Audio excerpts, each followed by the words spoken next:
वाहिगुरु जी का खालसा वाहिगुरु जी की फतेह।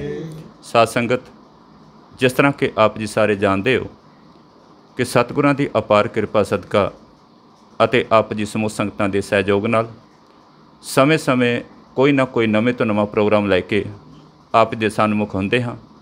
जिवें पिछले दिनां च धन धन साहिब श्री गुरु तेग बहादुर महाराज जी के 400 साला पावन प्रकाश दिहाड़े नूं मुख रखदिआं होइआं गुरु तेग बहादुर पातशाह जी की पावन बाणी की लड़ीवार विचार सांझी की सी ते उस तो उपरंत एक बहुत ही सुहावना प्रोग्राम लैके आप दे सामने आए जिसका नाम रखिया कौम का भविख। इस प्रोग्राम के अंदर उन्होंने बच्चों को शामिल किया जिन्हों ने धार्मिक तौर पर पार्टिसिपेट किया सी, जिवें कोई कविता तैयार करके या लैक्चर तैयार करके दास नूं भेजिया। जदों इस प्रोग्राम के अंदर उन्होंने बच्चों को शामिल किया कौम के भविख अंदर, तो होर भी बच्चों के अंदर उत्साह पैदा होया कि क्यों ना आपां भी कोई ना कोई तैयारी करके कोई कविता तैयार करके या लैक्चर तैयार करके इस चैनल पर आपां अपलोड करिए। जिमें जिमें यह प्रोग्राम अगे बढ़ता गया तो संगतां वालों सुझाव आया, ठीक है वो बच्चे तो कौम का भविख ने जिहड़े धार्मिक तौर पर कोई सेवा करते हैं, पर यह भी तो कौम का भविख है। इन्हां बच्चों ने भी आने वाले समय अंदर कौम की बागडोर संभालनी है। जिन्हां बच्चों ने दुनियावी एजुकेशन विच मल्लां मारियां, भाव 10वीं और 12वीं क्लास का रिजल्ट निकलिया, बड़ी खुशी हुई। साध संगत, साडे गुरसिख बच्चों ने 10वीं और 12वीं क्लास में चंगे नंबर लैके इन्हां क्लासां नूं पास किया। तो फिर नाल दी टीम ने सोचा विचार की कि क्यों ना उन्हां बच्चों को संगत के सामने लियाया जाए जिन्हां बच्चों ने 90 तो अबव मार्क्स लैके ते इन्हां क्लासां नूं पास किया। सो इसे प्रोग्राम के तहत अज बड़ी खुशी हुई कि अज आपां पहुँचे हैं नगर कोटली अर्जन दी, जिथे आपां सत्कारयोग सरदार साहब सरदार जसवीर सिंह जी सपुत्र सरदार प्रीतम सिंह जी, जिन्हां ते मालक ने बड़ी किरपा की, बड़ी रहमत की। जिन्हां दी बच्ची संदीप कौर ने मैडिकल विचों 95.4% लैके 12वीं क्लास जिहड़ी है वह पास की, जिथे बच्ची बधाई दी पात्र है। मुबारक वाली बात है कि इन्ने मार्क्स लैके 12वीं क्लास नूं पास करना, वह भी मैडिकल विचों। जिथे बच्ची बधाई दी पात्र है उत्थे पेरेंट्स भी बधाई दे पात्र ने। उत्थे सचमुच जे बच्ची नूं खुशी है उत्थे पेरेंट्स भी खुशी दे पात्र ने, नाल दी नाल कौम का भी उस मौके सीना चौड़ा हुंदा है जदों कोई गुरसिख बच्चा अगे आंदा। मैं तकरीबन सारे प्रोग्रामां 'च एक बेनती कर रहा, जे बच्चा दुनियावी तौर पर मल्ला मारदा पिया तो यह उपराला ताइयों कीता है कि बच्चा जिथे दुनियावी एजुकेशन प्राप्त करता पिया उत्थे किते गुरु का लड़ ना छड़ बैठे, नाल गुरु का पल्ला पकड़ के अगे तुरना। और जिन्ने बच्चों को मिले हैं सचमुच बड़ी खुशी हुई, देखने में आया कि सारे बच्चे गुरु नाल जुड़े ने। जिथे दुनियावी एजुकेशन प्राप्त करते पे नाल पाठ भी करते, गुरुद्वारा साहब जाते हैं।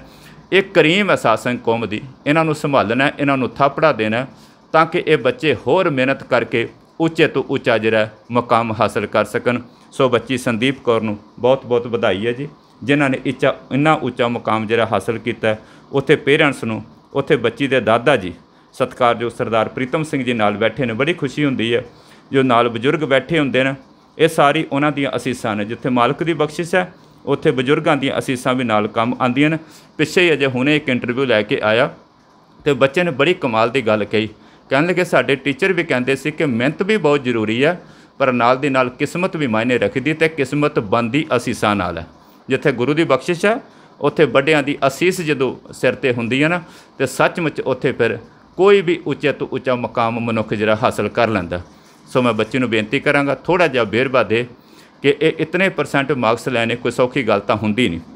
90% नूं क्रॉस करना कोई छोटी बात नहीं हुंदी। ये तां उन्हां बच्चों नूं पता है जिन्हां नूं मेहनत करके ये मुकाम हासिल किया। गल्लां करनियां सौखियां ने पर यह भी एक तपस्या हुंदी है जी, ये भी एक बंदगी है।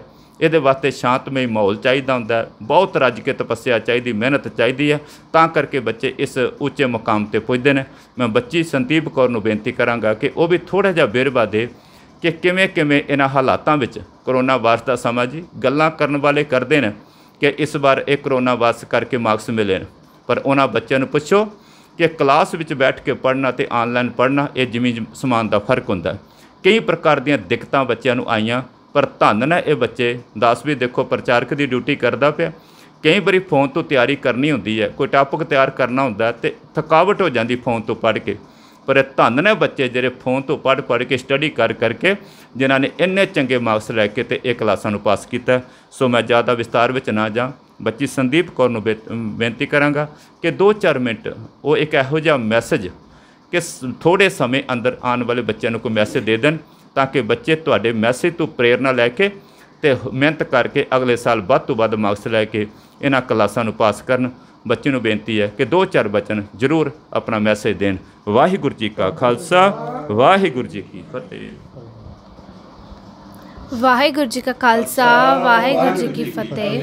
सब तो पहला तो मैं वाहिगुरू जी का शुक्रियाना करनी आ। जेकर तुहानू कोई सक्सैस मिलती है तो वह सिर्फ एक दिन की मेहनत नहीं, बल्कि तुहाडी कई दिन रात की हुई मेहनत का फल होंदा है। तो ये सिर्फ तुसी इकल्ले ही हासिल नहीं कर सकते, ਇਹਦੇ ਵਿੱਚ ਤੁਹਾਡੇ पेरेंट्स की उन्नी ही मेहनत होंदी है। इसलिए मैं अपने पेरेंट्स का बहुत धन्यवाद करती हाँ, जिन्होंने मैनू हर एक चीज़ से सपोर्ट किया, चाहे वो कुछ भी हो, चाहे दिन रात पढ़ना हो या फ़ोन 'च कुछ भी कोई ट्यूशन लगवानी हो। पेरेंट्स ही होंदे ने जो बच्चों के हर एक कदम के नाल चलते हैं। ਅਤੇ जो एक कोविड का समा सी, ऑनलाइन क्लासेस चलती सी, स्पैशली जो साडा JNK विच 2G नैटवर्क का प्रॉब्लम सी, उसकी वजह नाल बहुत से बच्चों को प्रॉब्लम फेस करनी पई। ਅਤੇ जो बॉर्डर एरिया 'ਚ स्टूडेंट्स रहंदे सी, क्लासेस नहीं लग पाती सी, उसकी वजह नाल बहुत से बच्चों को मन उदास हो जाता सी या फिर स्ट्रैस हो जाता सी। तो उस वेले असी गुटका साहिब पढ़ लेंदे सी ते पाठ करना शुरू हो जाते सी, फिर मन एकदम शांत हो जाता सी और आहिस्ता आहिस्ता मेहनत करते गए और 12th 'ਚ भी रिजल्ट अच्छा आ गया। स्कूल केड़ा सी बेटा?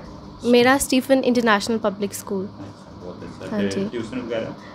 ट्यूशन जी ऑनलाइन ही सी, बट मैं एक सब्जेक्ट की ट्यूशन रखवा ली सी। अच्छा। हाँ जी। खुद मेडिकल है ना? हाँ जी। अगे की सोचा जी? अगे जो सपना वेख्या सी छोटे होंदे ही कि मतलब सारे नूं टीका लाँगी, ठीक करांगी ते ओही डॉक्टर बनांगी, इसीलिए वही सपना पूरा करने की कोशिश रहेगी। बस इसे वास्ते अरदास करन बेटा, वाहिगुरू कृपा करे तुसीं उच्चे तो उच्चा मुकाम हासिल करो। सो ये सन बच्ची संदीप कौर जी, थोड़े शब्दों में बहुत ही बड़मुल्ले विचार जिहड़े ने साडे सन्मुख रखे। तां ही तां कहंदे ने उम्र मायने नहीं रखदी, असीं सुनन दा जिगरा रखना चाहिए। कई बार आपां अपनियां सुणांदे रहने हां, दूसरे दी नहीं सुनदे। देखो छोटी जी बच्ची है, किन्नियां कमाल दीयां गल्लां कह गई कि सचमुच जिथे ऑनलाइन पढ़दे बड़ियां दिक्कतां आईयां साध संगत, वो बच्ची ने अपने मूँह तो दस्सिया। और बार्डर एरिया नैट की इन्नी प्रॉब्लम साडे शहर में, मैं कहना घर घर वाईफाई लगे हुए हैं, कोई प्रॉब्लम नहीं। लेकिन पिंडां विच मैं देखिया जिन्हां दे घर वाईफाई नहीं लगा होया, नैट चलदा ही नहीं, 2G तुसीं देखो हिलदा ही नहीं। पर बच्चों ने किन्नी मेहनत की है। बलहार ने जावां इन्हां बच्चों तो, गुरु कृपा करे इन्हां बच्चों की खुशी शामिल होइए, बच्चों को शाबाश दईए ताकि होर भी बच्चे जिहड़े प्रेरणा लै सकन। आखिर में एक बेनती करांगा, साध संगत जो कोई चंगा काम करने वास्ते निकलदा ना, गल नोट करने वाली जे, जो कोई लोभ लालच तो उपर उठ के कोई सेवा करदा ना, किसी अहुदे की भुख रखन तो बिना, किसी अहुदे तो बिना कोई बाहर निकलदा ना सेवा, कोई धड़े तो उपर उठ के कोई सेवा करने का उपराला करदा ना, मैं इन्हां दिनां विच देखिया संगत बहुत प्यार बख्शदी है। उसे दा ही ये नतीजा दास जो ये प्रोग्राम लैके तुरिया, साडे बहुत ही सत्कारयोग वीर रंजीत सिंह जी, इन्हां ने दास नूं जदों फोन किया, कहंदे भाई साहब जी साडे भी गुआंढ एक बच्चा है जिन्हें ये मल मारी है और इन्हां दे अंदर इन्ना चा चढ़िया। देखो ना, ये प्यार की खेड है। सासन वीर रंजीत सिंह ने गुरुद्वारा साहब तक जाके अनाउंसमेंट कराई कि अगर कोई 90% तो अबव बच्चा है, बच्चे सारिਆਂ ਦੇ ਸਾਂਝੇ ਹੁੰਦੇ ਨੇ। ਇਹ पॉजिटिव सोच ਹੁੰਦੀ है जी।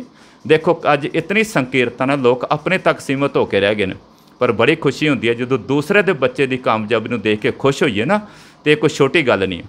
सो वीर रंजीत सिंह ने विशेष तौर पर सानू फोन किया कि भाई साहब जी साढ़े गुआंढ भी बच्चा है जिन्हें 90% तो क्रॉस किया, 95.4% मार्क्स लैके 12वीं क्लास पास की है, 9 मिनट तक कराई। कितनी खुशी होती है, मेरी अखां भर आईयां जो कोई प्यार लैके तुरदा ना, बच्चों का उत्साह बढ़ाने वास्ते तुरे, तो संगतां ने भी सचमुच रज के प्यार दिता।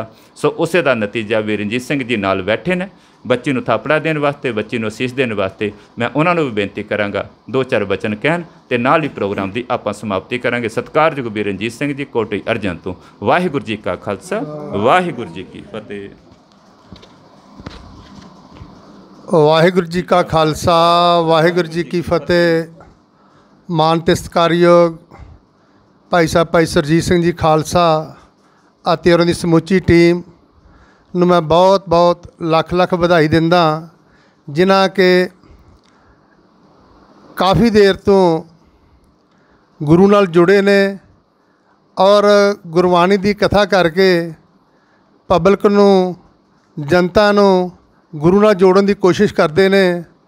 ਉਸ ਦੇ ਨਾਲ ਹੀ ਉਹਨਾਂ ਇੱਕ ਅੱਛੀ ਬੜੀ ਵੱਡੀ ਸੋਚ ਬਣਾਈ, ਜਿਹੜਾ ਕਿ ਕੌਮ ਦਾ ਭਵਿੱਖ, ਉਹਨਾਂ ਨੂੰ ਜਿਸ ਤਰ੍ਹਾਂ ਛੋਟੇ ਬੱਚਿਆਂ ਨੂੰ ਗੁਰਬਾਣੀ ਨਾਲ ਜੋੜਦੇ ਨੇ, ਉਹਨਾਂ ਦੀ ਕਵਿਤਾ, ਰਹਿਰਾਸ ਸਾਹਿਬ ਦਾ ਪਾਠ ਔਰ ਜੋ ਆਪਣੇ ਪੰਜਾਬੀ ਦੇ ਨਾਲ ਤਾਲੁਕਾਤ ਰੱਖਦੀਆਂ ਨੇ, ਉਹਨਾਂ ਚੀਜ਼ਾਂ ਨੂੰ ਜਾਗਰਤ ਕਰਕੇ ਉਹਨਾਂ ਦੀ ਕਵਿਤਾ ਨੂੰ ਅਪਲੋਡ ਕਰਕੇ ਸੰਸਾਰ ਤੱਕ ਜਾਗਰੂਕ ਕਰਵਾਉਂਦੇ ਹਨ। ਨਾਲ ਉਹਨਾਂ ਨੇ ਇੱਕ ਹੋਰ ਉਪਰਾਲਾ ਜਿਹੜਾ ਬੜਾ ਵੱਡਾ ਹੈ ਕਿ ਜਿੱਥੇ ਪੰਜਾਬੀ ਮਤਲਬ ਆਪਣੀ ਮਾਂ ਬੋਲੀ ਹੈ ਜਾਂ ਜਿਹੜੇ ਆਪਣੇ ਅੱਛੇ ਸੰਸਕਾਰ ਨੇ ਪੰਜਾਬੀ ਤੋਂ ਮਿਲਦੇ ਗੁਰੂ ਨਾਲ ਜੋੜਨਾ, ਉਹਦੇ ਨਾਲ ਹੀ ਦੁਨਿਆਵੀ ਜੋ ਸੰਸਥਾ ਆਪਣੀ ਹੈ ਐਜੂਕੇਸ਼ਨ ਹੈ, ਉਹਦੇ ਨਾਲ ਜੋ ਆਪਣਾ ਪ੍ਰਭਾਵ ਪੈਂਦਾ, ਉਹਦੇ ਨਾਲ ਹੀ ਜਿਹੜੇ ਬੱਚੇ ਅੱਛੇ ਨੰਬਰ ਲੈ ਕੇ ਪਾਸ ਹੁੰਦੇ ਨੇ 10ਵੀਂ ਜਾਂ 12ਵੀਂ 'ਚੋਂ 90% ਤੋਂ ਉੱਪਰ, ਉਹਨਾਂ ਦਾ ਵੀ ਹੌਸਲਾ ਅਫਜ਼ਾਈ ਕਰਨਾ, ਇਹਨਾਂ ਨੇ ਇੱਕ ਬਹੁਤ ਵੱਡਾ ਬੀੜਾ ਚੁੱਕਿਆ ਹੈ ਜਿਹੜਾ ਕਾਫੀ ਦੇਰ ਤੋਂ ਚੱਲ ਰਿਹਾ ਹੈ। ਅਸੀਂ ਇਹਨਾਂ ਦਾ ਬਹੁਤ ਧੰਨਵਾਦ ਕਰਦੇ ਹਾਂ ਕਿ ਜਿਨ੍ਹਾਂ ਨੇ ਸਾਡੇ ਨਗਰ ਦੇ ਵਿੱਚ ਆ ਕੇ ਸਾਡੀ ਆਵਾਜ਼ ਨੂੰ, ਸਾਡੇ ਬੱਚੇ ਨੂੰ ਜੋ ਕਾਮਯਾਬੀ ਮਿਲੀ ਹੈ, ਆਪਣੇ ਬੇਟੀ ਸੰਦੀਪ ਕੌਰ ਨੂੰ 10+2 ਦੇ ਵਿੱਚੋਂ ਮੈਡੀਕਲ ਦੇ ਵਿੱਚੋਂ 95.4% ਨੰਬਰ ਲੈ ਕੇ ਜੋ ਮੁਕਾਮ ਹਾਸਲ ਕੀਤਾ, ਉਹਦਾ ਬੱਚੀ ਨੂੰ ਆਸ਼ੀਰਵਾਦ ਦੇਣ ਵਾਸਤੇ, ਮਾਤਾ ਪਿਤਾ ਨੂੰ ਮੁਬਾਰਕਬਾਦ ਦੇਣ ਵਾਸਤੇ ਸਾਡੇ ਕੋਲ ਆਏ। ਅਸੀਂ ਇਹਨਾਂ ਦਾ ਬਹੁਤ ਬਹੁਤ ਧੰਨਵਾਦ ਕਰਦੇ ਹਾਂ। ਮੈਂ ਜਿੱਥੇ ਤੱਕ ਇਸ ਬੱਚੀ ਦਾ ਜ਼ਿਕਰ ਕਰਨਾ ਚਾਹੁੰਦਾ ਕਿ ਜਿਹੜਾ ਕਿ ਬੱਚੀ ਨੇ ਬਹੁਤ ਹੀ ਮਿਹਨਤਕਸ਼ ਔਰ ਦਿਨ ਰਾਤ ਇੱਕ ਕਰਕੇ ਇਹ ਮੁਕਾਮ ਹਾਸਲ ਕੀਤਾ। ਜਿੱਥੇ ਤੱਕ ਬੱਚੀ ਨੇ ਆਪਣੇ ਆਪ ਨੂੰ ਆਪਣੇ ਇਸ ਸਫਲਤਾ ਪ੍ਰਾਪਤ ਕਰਨ ਵਾਸਤੇ ਜਿਹੜਾ ਆਪਣਾ ਦਿਨ ਰਾਤ ਕੀਤਾ, ਉਹਦੇ ਨਾਲ ਹੀ ਇਹਦੀ ਮਾਤਾ ਜੀ ਦਾ ਬਹੁਤ ਵੱਡਾ ਯੋਗਦਾਨ ਹੈ, ਕਿਉਂਕਿ ਕਈ ਦਫੇ 1-2 ਰਾਤ ਦੇ ਵੱਜ ਜਾਣੇ, ਲੇਕਿਨ ਮਾਤਾ ਜੀ ਨੇ ਕੋਲ ਬੈਠੇ ਰਹਿਣਾ ਜਾਂ ਆਪਣਾ ਹੋਰ ਕੋਈ ਛੋਟਾ ਮੋਟਾ ਕੰਮ ਕਰਨਾ ਜਾਂ ਪਾਠ ਕਰਨਾ ਕੋਲ ਬੈਠ ਕੇ, ਕਿਉਂਕਿ ਬੱਚਾ ਇੰਨੀ ਦੇਰ ਤੱਕ ਬੈਠਣਾ ਘਬਰਾ ਵੀ ਜਾਂਦਾ ਹੈ। ਇਸ ਕਰਕੇ ਉਹਦੀ ਮਿਹਨਤ ਹੈ ਜਿਹੜੀ ਦੀ ਮਾਤਾ ਜੀ ਦੀ ਬਹੁਤ ਹੈ। ਇਹ ਸਾਰਾ ਆਸ਼ੀਰਵਾਦ ਜਿਹੜਾ ਸ਼ੇਰਾ ਇਹਨਾਂ ਦੇ ਬਜ਼ੁਰਗਾਂ ਨੂੰ, ਮਾਤਾ ਪਿਤਾ ਨੂੰ ਜਾਂਦਾ ਹੈ ਕਿ ਜਿਹੜਾ ਇੱਕ ਮਾਤਾ ਪਿਤਾ ਨੇ ਆਪਣੇ ਅੱਛੇ ਸੰਸਕਾਰ ਦੇ ਕੇ ਅੱਗੇ ਬੱਚਿਆਂ ਨੂੰ ਇਸ ਕਾਮਯਾਬੀ 'ਚ ਪਹੁੰਚਾਇਆ। ਦੂਸਰੀ ਗੱਲ, ਮੈਂ ਇੱਕ ਮੈਸੇਜ ਦੇਣਾ ਚਾਹੁੰਦਾ ਇਸ ਜੋ ਆਉਣ ਵਾਲੀ ਸਾਡੀ ਜਨਰੇਸ਼ਨ ਹੈ ਕਿ ਜਿਸ ਤਰ੍ਹਾਂ ਇਸ ਬੱਚੀ ਨੇ ਮਿਹਨਤ ਕਰਕੇ, ਇਸ ਮਾਤਾ ਪਿਤਾ ਨੇ ਆਪਣੀ ਬੱਚੀ ਦੇ ਨਾਲ ਸਹਾਰਾ ਬਣ ਕੇ, ਇਹਦੇ ਟੀਚਰਾਂ ਨੇ ਇੱਕ ਅੱਛੀ ਸਿੱਖਿਆ ਦੇ ਕੇ ਅੱਛੇ ਮੁਕਾਮ 'ਤੇ ਹਾਸਲ ਕੀਤਾ ਹੈ, ਇਸੇ ਤਰ੍ਹਾਂ ਸਾਰਿਆਂ ਨੇ ਇਸ ਤੋਂ ਸੇਧ ਲੈਣੀ ਚਾਹੀਦੀ ਹੈ। ਮੈਂ ਫਿਰ ਦੁਬਾਰਾ ਇਸ ਪਰਿਵਾਰ ਨੂੰ ਲੱਖ ਲੱਖ ਵਧਾਈ ਦੇਣਾ ਔਰ ਨਾਲ ਹੀ ਮੈਂ ਭਾਈ ਸਰਜੀਤ ਸਿੰਘ ਖਾਲਸਾ ਅਤੇ ਉਹਨਾਂ ਦੀ ਟੀਮ ਦਾ ਸਮੁੱਚੇ ਤੌਰ 'ਤੇ ਆਪਣੇ ਪਰਿਵਾਰ ਵੱਲ ਨੂੰ ਬਹੁਤ ਬਹੁਤ ਧੰਨਵਾਦ ਕਰਦਾ। ਇੰਨੀਆਂ ਕੁ ਬੇਨਤੀਆਂ ਪ੍ਰਵਾਨ ਕਰਨੀਆਂ, ਭੁੱਲਾਂ ਚੁੱਕਾਂ ਦੀ ਖਿਮਾ। ਵਾਹਿਗੁਰੂ ਜੀ ਕਾ ਖਾਲਸਾ, ਵਾਹਿਗੁਰੂ ਜੀ ਕੀ ਫਤਿਹ। ਵਾਹਿਗੁਰੂ ਜੀ ਕਾ ਖਾਲਸਾ, ਵਾਹਿਗੁਰੂ ਜੀ ਕੀ ਫਤਿਹ। ਸਾਧ ਸੰਗਤ, ਇਹ ਸਨ ਬਹੁਤ ਹੀ ਸਤਿਕਾਰਯੋਗ ਵੀਰ ਜੀ ਵੀਰਜੀਤ ਸਿੰਘ ਜੀ, ਜਿਨ੍ਹਾਂ ਨੇ ਪਰਿਵਾਰ ਦੀ ਤਰਫੋਂ ਧੰਨਵਾਦ ਕੀਤਾ ਹੈ ਔਰ ਸੱਚਮੁੱਚ ਸਾਡਾ ਵੀ ਫਰਜ਼ ਬਣਦਾ ਹੈ ਕਿ ਇਹਨਾਂ ਦਾ ਦਿਲ ਦੀਆਂ ਗਹਿਰਾਈਆਂ ਤੋਂ ਧੰਨਵਾਦ ਕਰੀਏ, ਜਿਨ੍ਹਾਂ ਨੇ ਇੰਨਾ ਸਹਿਯੋਗ ਦਿੱਤਾ ਹੈ ਕਿ 2 ਦਿਨ ਤੋਂ ਲਗਾਤਾਰ ਪੜਚੋਲ ਕਰ ਰਹੇ ਸਨ ਕਿ ਕੋਈ ਬੱਚਾ 90% ਤੋਂ ਉੱਪਰ ਹੈ ਅਤੇ ਉਹ ਸਾਹਮਣੇ ਆਏ ਤਾਂ ਕਿ ਉਹਨਾਂ ਬੱਚਿਆਂ ਤੋਂ ਦੂਸਰੇ ਬੱਚੇ ਵੀ ਪ੍ਰੇਰਨਾ ਲੈ ਸਕਣ। ਸੋ ਬਹੁਤ ਬਹੁਤ ਧੰਨਵਾਦ ਬਿਰਨਜੀਤ ਸਿੰਘ ਜੀ ਦਾ। ਬੱਚੀ ਨੂੰ ਬਹੁਤ ਬਹੁਤ ਮੁਬਾਰਕ ਹੈ, ਬੱਚੀ ਦੇ ਪੇਰੈਂਟਸ ਨੂੰ ਬਹੁਤ ਬਹੁਤ ਵਧਾਈ ਹੈ, ਬੱਚੀ ਦੇ ਦਾਦਾ ਜੀ ਨਾਲ ਬੈਠੇ ਨੇ ਉਹਨਾਂ ਨੂੰ ਬਹੁਤ ਬਹੁਤ ਵਧਾਈ ਹੈ, ਅਤੇ ਨਾਲ ਹੀ ਪਰਿਵਾਰ ਦਾ ਧੰਨਵਾਦ ਸਾਰਿਆਂ ਦਾ ਜਿਨ੍ਹਾਂ ਨੇ ਦਾਸ ਨੂੰ ਸਮਾਂ ਦਿੱਤਾ ਤਾਂ ਕਿ ਅਸੀਂ ਇਸ ਬੱਚੀ ਨੂੰ ਬਾਕੀ ਬੱਚਿਆਂ ਦੇ ਸਾਹਮਣੇ ਲਿਆ ਸਕੇ ਹਾਂ ਤਾਂ ਕਿ ਹੋਰ ਬੱਚੇ ਵੀ ਪ੍ਰੇਰਨਾ ਲੈ ਸਕਣ ਜੀ। ਇਤਨੀਆਂ ਕੁ ਬੇਨਤੀਆਂ ਪ੍ਰਵਾਨ। ਪ੍ਰੋਗਰਾਮ ਦੀ ਸਮਾਪਤੀ। ਫਤਿਹ ਬੁਲਾਓ। ਵਾਹਿਗੁਰੂ ਜੀ ਕਾ ਖਾਲਸਾ, ਵਾਹਿਗੁਰੂ ਜੀ ਕੀ ਫਤਿਹ।